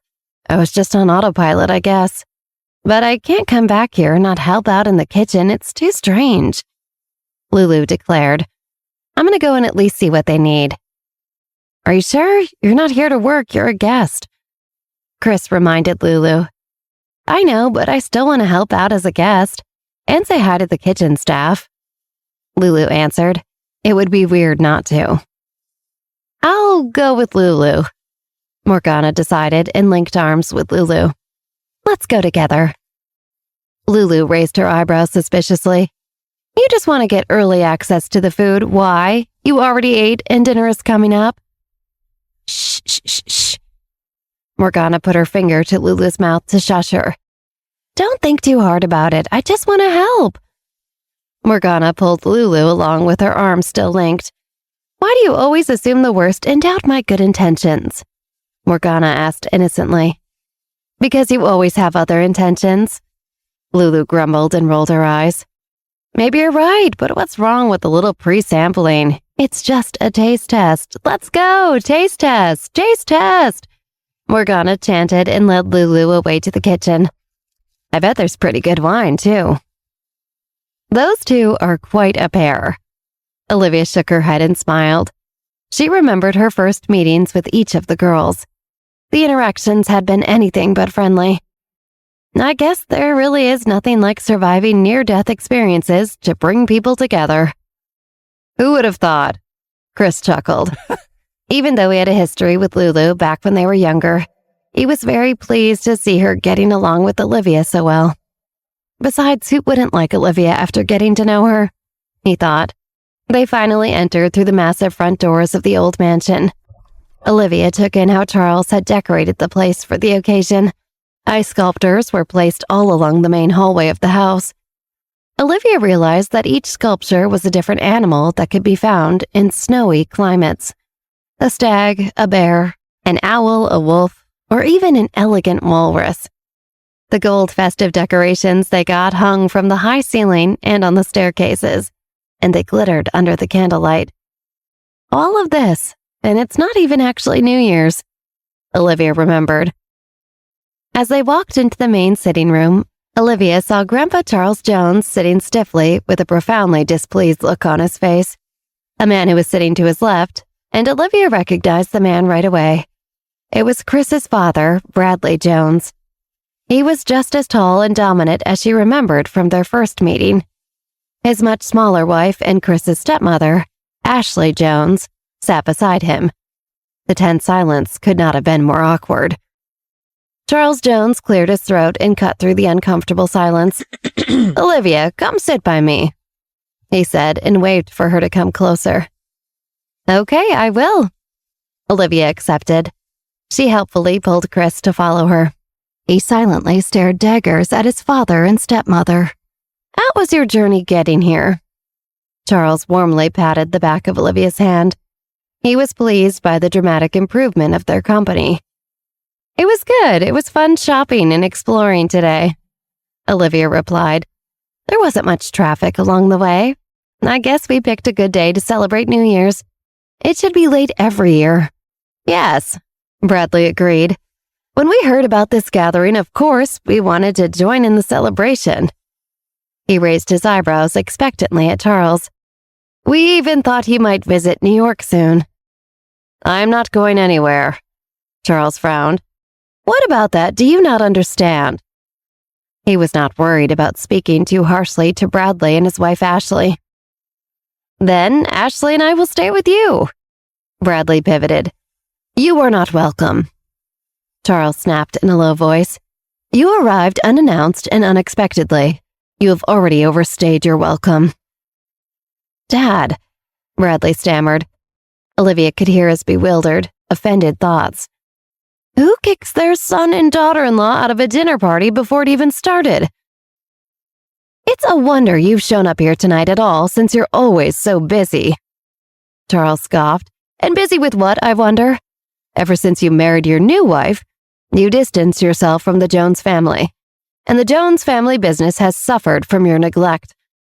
And don't even get me started on what you've done to your son. You're not busy. You're coasting on your wife's support, and we all know it." "How dare you!" Bradley shouted. "Charles, Bradley has been very loyal." Ashley scrambled to do damage control. "He talks about your health and always calls to check in on you." "Calling? I'm supposed to be impressed?" Charles snorted. "That's no substitute for spending time with your own family, your own son. I've had enough from you both. Get out of my sight." Bradley let out a long, infuriated sigh and stood up. "Dad, you can't—" "We'll be on our way," Ashley interrupted. She turned to Olivia. "Olivia, dear, would you have tea with me the day after tomorrow?" Olivia couldn't help her jaw dropping slightly. Even with her powers, she had not seen that question coming. Suddenly, Chris cut her off. "She won't have time for that," Chris said coldly. "Why not? I promise I don't fight," Ashley exclaimed, disappointed. "You know why." Chris glared at Ashley coldly. "Did not speak to your mother that way," Bradley snapped. "She's not my mother," Chris retorted. "My mother died a long time ago." "You little—" Bradley stood up enraged. "Have you gone to see her, Dad?" Chris asked angrily. "Enough!" Bradley glared at Chris, fuming. "There's nothing else to say. We're leaving." He stormed out of the room. Ashley helplessly watched Bradley storm out.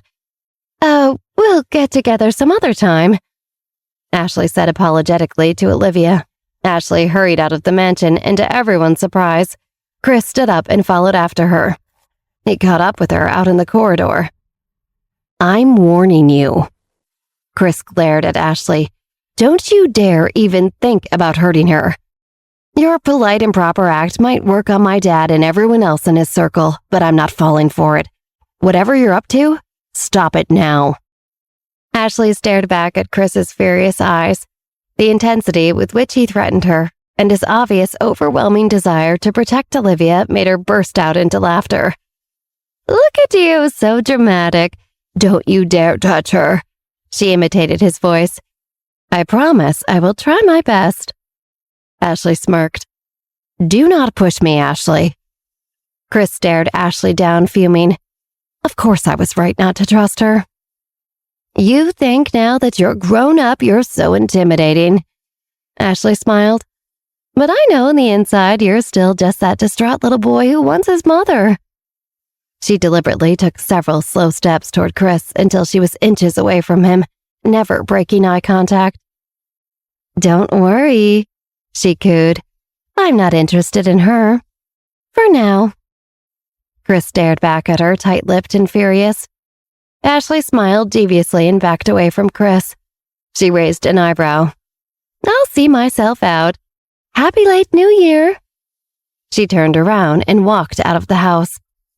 As soon as Ashley was out of the door, Chris pounded his fist on a table. Outside, as Ashley walked to the car where her husband waited inside, she replayed Chris's outraged reaction in her head.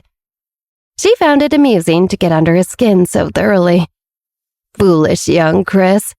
I told him the truth when I said I had no interest in hurting Olivia. But the harder he tries to protect her, well, it only makes the idea of destroying her even more enticing.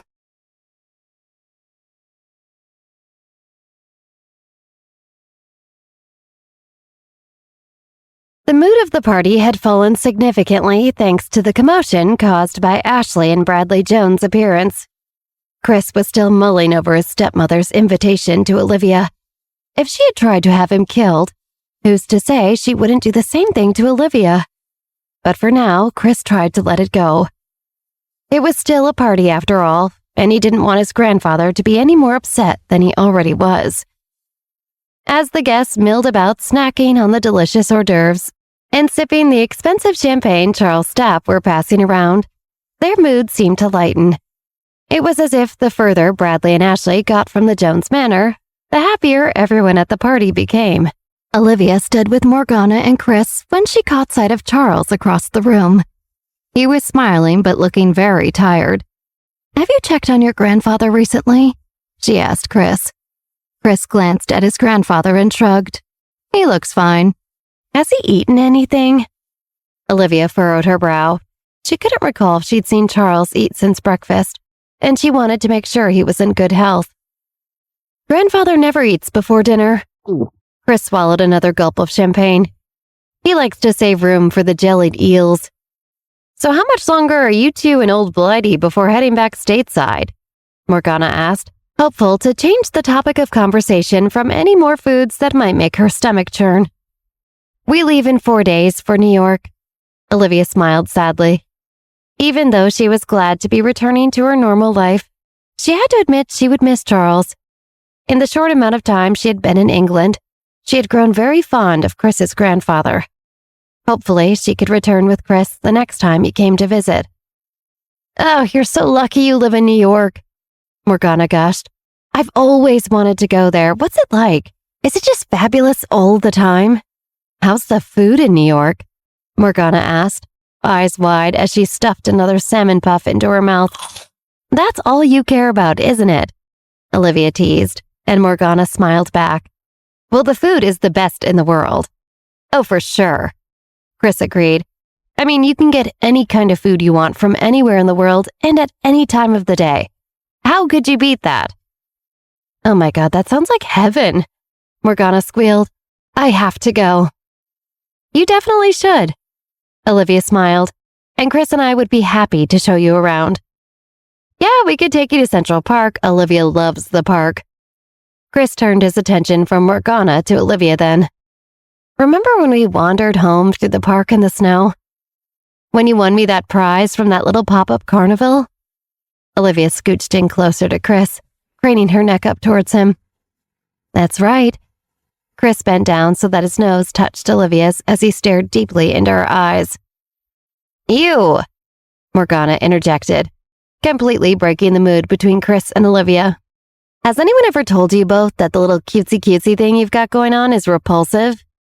Yes, Sven. Chris and Olivia answered at the same time, causing them both to burst out into laughter.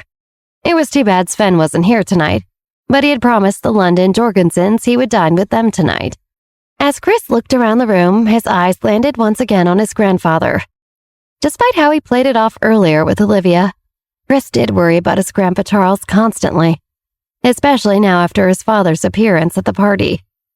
No matter how his grandfather was handling the situation with his father and stepmother, Chris was glad to know that he and his grandfather would always be a team. Since his mother died as a boy, Chris knew he could rely on Charles for whatever he needed. Olivia laid a hand on Chris, bringing him out of his thoughts. I think I need to get some air. All of the champagne and salmon puffs are getting to me. Olivia grinned. Let's take a little walk then. Chris held out his arm for Olivia. Morgana, you care to join us? Morgana grimaced playfully at the couple. No, let you lovebirds have some privacy. Lord knows you need it. She popped one last salmon puff into her mouth. I think I'll go find Lulu. Maybe the two of us will join you then. Outside in the courtyard, Chris and Olivia strolled down the snowy pathways, gazing up at the stars on the cold winter's night. Charles had requested the staff put lanterns out in the gardens so that guests may enjoy a midnight stroll, and Olivia couldn't believe the magical effect they seemed to have on the Jones Manor. All of the lanterns hung from trees, the firelight from each candle dancing against the fresh snow. Olivia snuggled in closer to Chris, feeling truly lucky to be able to experience such beauty with him. So I was thinking, Chris Jones let out tentatively, teasing his words. What if we stayed in London a little longer? I could take you to all my favorite spots, the Tate, Hyde Park, the best little Indian restaurant you'll ever go to on this side of the equator. What do you say? That all sounds wonderful, but I really have to get back to the city. Olivia bit her lip, conflicted. There's an annual reunion of the Johnson family coming up this week, and I really have to be there. A reunion of the Johnson family? How did you even find out about that? Chris raised an eyebrow quizzically. Aren't you and your dad sort of on the outs with the rest of the family? Olivia sighed. I found out from Ansel Parr. I think it's really important that I show my face. Chris and Olivia walked in silence for a moment, but the wheels in Chris's mind were spinning. After a moment, he spoke up. Would it be appropriate for you to invite a guest to this reunion? Olivia looked up at Chris, knitting her brows together. What are you saying? Well, I just thought that, if you wanted me, of course, that... Chris was rambling, something he often did when he got nervous. I could come if you want. Olivia smirked up at Chris. Are you looking for an invite, Chris Jones? Olivia teased. No, Chris pouted. I just thought I'd offer. Olivia squeezed Chris's arm, pulling herself closer to him. Of course I want you there. Chris smiled, his cheeks red from either the cold or the small embarrassment of having to ask to be invited. I mean, you make a great human shield. Olivia added, grinning devilishly. Oh yeah, that's all I am to you, a human shield? Chris poked at Olivia's ribs, causing her to shriek with laughter. Stop, I'm too ticklish, Olivia squealed, trying to pull away from Chris. Please have mercy on me. Say you want me to come to the Johnson reunion as more than just your bodyguard. Chris taunted her, wrapping his arms around her so that she couldn't escape his grasp. Fine, Olivia conceded, catching her breath after all the giggling and fighting to get out of Chris's grasp. Fine, I want you to come as more than just a human shield. Thank you. Chris released her, smiling, feeling vindicated. Olivia turned to him then, looking up at him with a serious face. I really do want you to come. I mean, besides the fact that I want to be with you almost all the time, you make me feel safe. Chris snaked his arms around Olivia's waist, pulling her close so that their bodies were pressed tightly together. I will always keep you safe, no matter what. I know, Olivia whispered, wrapping her arms around Chris and burying her head into his chest. Chris leaned down and kissed Olivia on top of her head. They stayed like that for a moment, Olivia tightening her grip around Chris. Then she tipped her head, looking up at Chris. He looked down at her, the side of his mouth cocked into a smile as she stared at him adoringly. What are you thinking right now? He asked. Olivia chewed her lip for a moment, the corners of her mouth curling upwards. I'm thinking how much I want you to kiss me right now. Funny. Chris leaned down so his face was only inches from Olivia's. I was thinking the exact same thing. Well, they say great minds think alike. Olivia smiled, standing up on her tiptoes so that her lips could reach Chris. It was a perfect kiss, a moment of perpetual bliss, until suddenly, an explosion rocked the courtyard.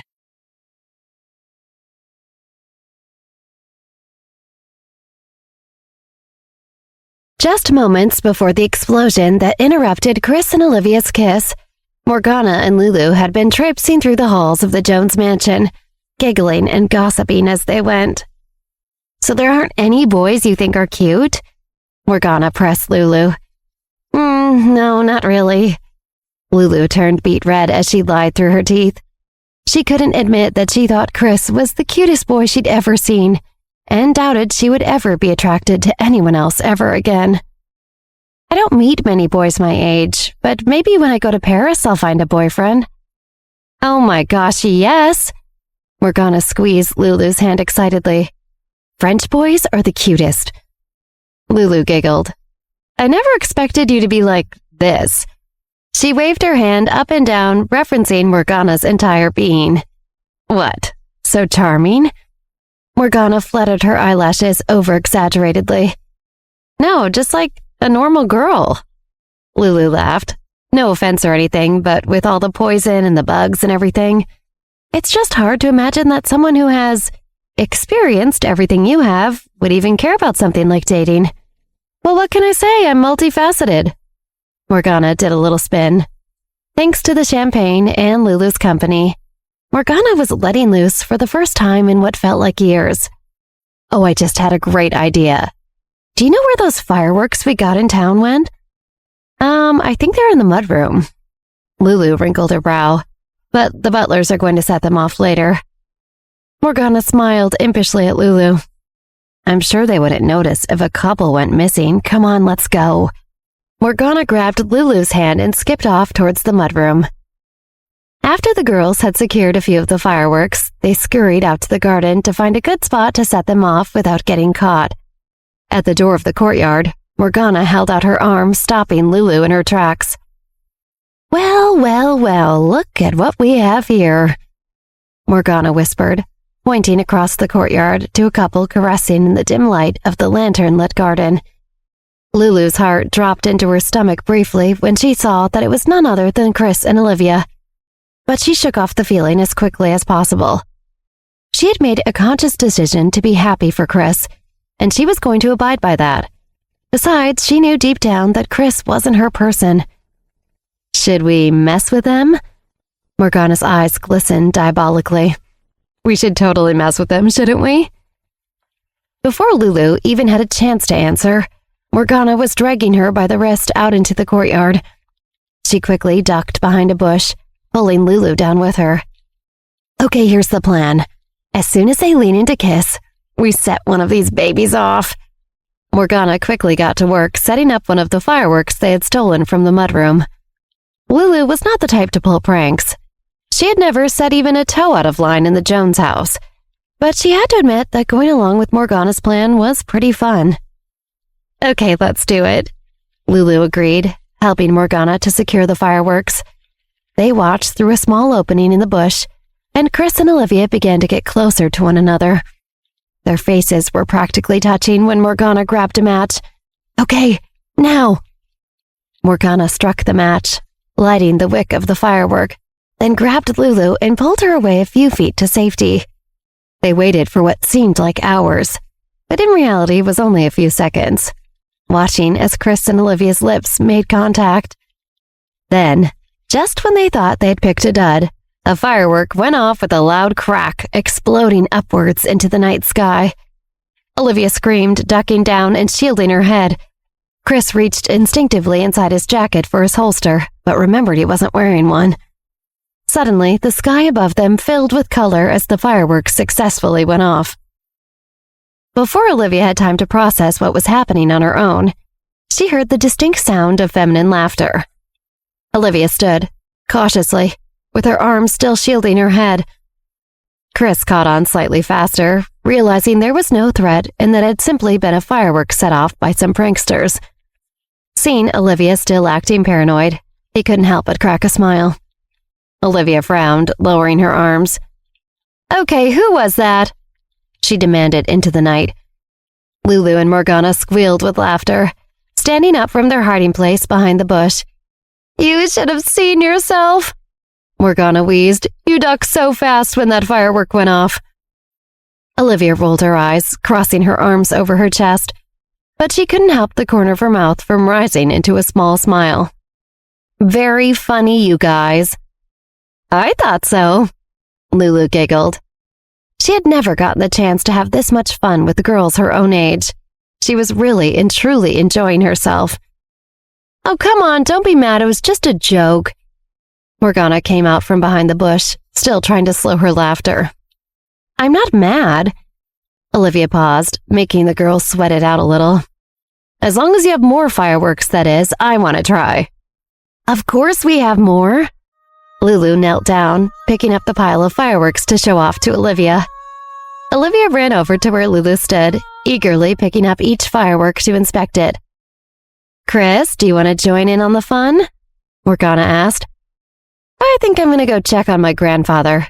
Maybe I'll see if he wants to witness a little preview of the fireworks display." Chris grinned, then made his way back to the house, leaving the girls to their fun. Olivia picked up one and read out the label. "Flower power. Ooh, I definitely want to try this one." Morgana rushed over to help Olivia set up the firework, explaining to both girls the chemical properties that allowed for the fireworks to set off and the mineral elements that gave each one their special colors. Neither Olivia nor Lulu cared about the science behind it, but all three girls equally enjoyed watching the beautiful explosions of light in the night sky. Chris searched the house for a while, finally finding his grandfather in the parlor off the side of the gardens, sitting with his dear friend Chef Carol Zarin. "Hello, grandfather, Chef Zarin." Chris nodded respectfully to the older woman, and she lifted her glass of sherry to him. "I just came to check on you. Olivia and some of the others are setting off some fireworks in the courtyard, and I wondered if you might like to see." He looked to Carol then, "And you too, of course, if you would care to join."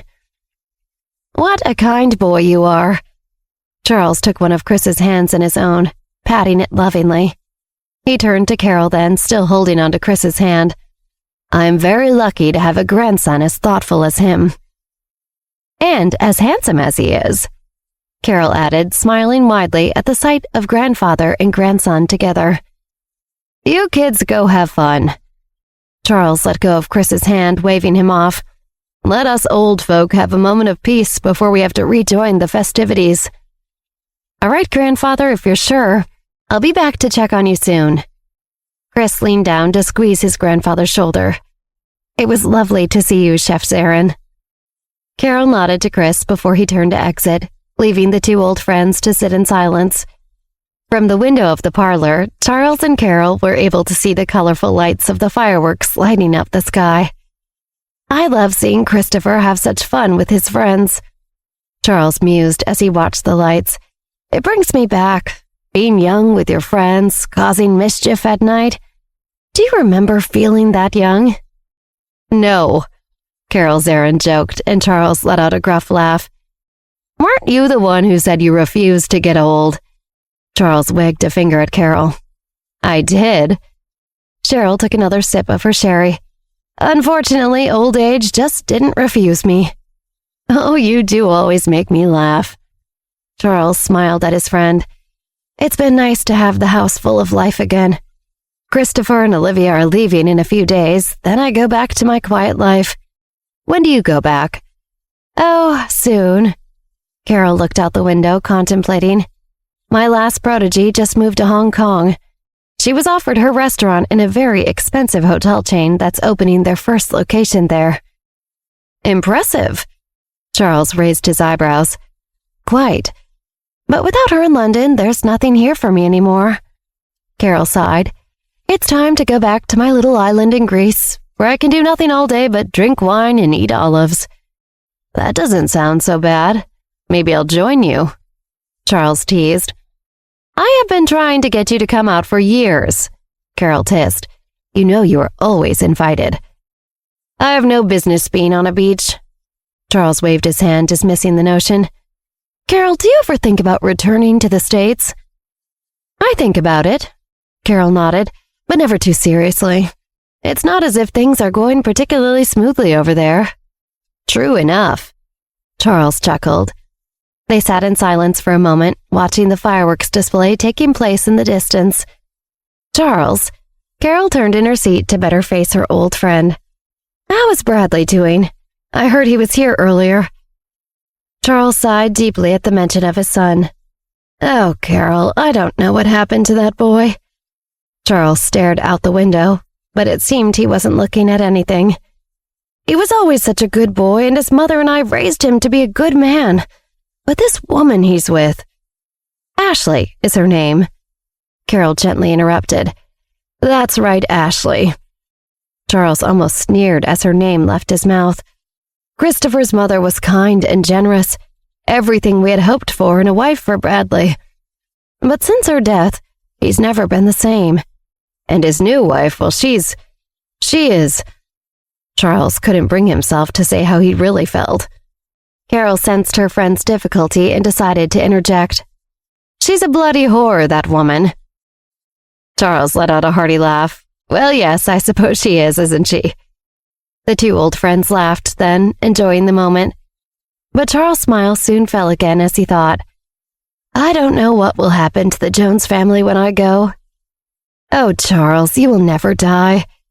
Carol reached out, taking Charles' hand in hers. He smiled back at her. "Perhaps you're right, but assuming you're not, I worry for the future of this family. Christopher would handle things in stride, but I have a feeling his father will get in the way, especially if that wife of his has anything to say about it." "Have you talked to Chris about this?" Carol asked delicately. She didn't want to push Charles, but she felt this was a situation he should give more thought to. "No, but I've left a letter for him, or whenever my time comes. It'll explain everything he needs to know." Charles nodded to himself. "I just pray the Jones family name is able to keep its standing in society. We worked so hard to be where we are. I'd hate to see it all get thrown away over some woman." "Well, I don't know if it will matter one way or another." Carol Zarin took a sip of her sherry then, avoiding eye contact with Charles, who furrowed his brow in confusion. "And what do you mean by that?" Charles pressed. Carol sighed, turning to face Charles, then answered, "I think we are in for a big change when it comes to the way things have been arranged in our social circle. There's a lot of unrest among some of the lower families. I have a feeling we're about to witness a great upheaval of power, and I would be surprised if we all walk out of it alive."